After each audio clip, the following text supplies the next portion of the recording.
आज हम सुनेंगे पंचतंत्र की एक कहानी, चालाक खरगोश, मेरी यानी तृप्ति मालू की आवाज में। एक जंगल में हाथियों का एक झुंड रहता था। उस हाथी दल का एक मुखिया चतुर्दंत नाम का हाथी था। जिस जंगल में वे सभी हाथी रहते थे, एक बार उस जंगल में सूखा पड़ने लगा।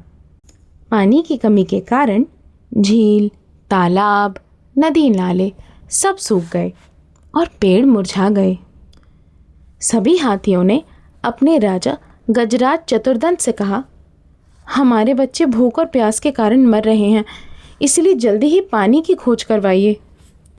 सभी हाथियों की बात सुनकर चतुर्दंत ने कहा, मुझे एक तालाब का पता है, वह पाताल गंगा के जल से सदैव भरा रहता है। चलो हम सब वहीं चलते हैं। सभी हाथी 5 दिन की लंबी यात्रा करके तालाब तक पहुंचे। दिन भर तालाब के पानी में खेलकर शाम को ही बाहर निकले। तालाब के चारों तरफ खरगोशों के अनगिनत बिल थे। बिलों के कारण वहां की जमीन पोली हो गई थी। हाथियों के पैरों से बिल टूट गए और अनेक खरगोश कुचलकर मर गए। ऐसे में खरगोशों ने इस विपत्ति से मुक्ति पाने का विचार किया। कुछ खरगोश बोले, हमें यह जगह छोड़कर चले जाना चाहिए। एक ने कहा, एक चालाक खरगोश को दूध बनाकर हाथियों के राजा के पास भेज देते हैं। वह उनसे जाकर कहेगा कि चंद्रमा में जो खरगोश बैठा है उसने हाथियों को इस तालाब में आने से मना कर दिया है। यदि आना बंद नहीं किया तो चंद्र भगवान उन्हें नष्ट कर देंगे। सभी खरगोश इस बात पर सहमत हो गए कि लंबकर्ण नाम के खरगोश को दूध बनाकर हाथियों के पास भेजना चाहिए। लंबकर्ण खरगोश तालाब के रास्ते में एक ऊंचे टीले पर बैठा था और जब हाथियों का झुंड वहां आया तो वह बोला, यह तालाब चंद्रमा का है, यहां मत आया करो। गजराज ने कहा, तू कौन है? लंबकर्ण बोला, मैं चांद में रहने वाला खरगोश हूं।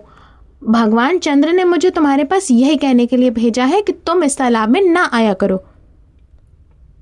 गजराज ने पूछा, तुम जिस चंद्र भगवान का संदेश लाए हो वे इस समय कहाँ है? लंबकर्ण बोला, इस समय वे तालाब में हैं। कल तुमने खरगोशों के बिलों को नष्ट कर दिया था। आज वे उनकी विनती सुनने आए हैं। उन्होंने ही मुझे तुम्हारे पास भेजा है। गजराज ने कहा, यदि ऐसा है तो चलकर मुझे उनके दर्शन तो कराओ। लंबकर्ण ने कहा, मेरे साथ अकेले चलो, मैं चंद्रमा के दर्शन करा दूंगा। लंबकर्ण रात में गजराज को तालाब के किनारे ले गया।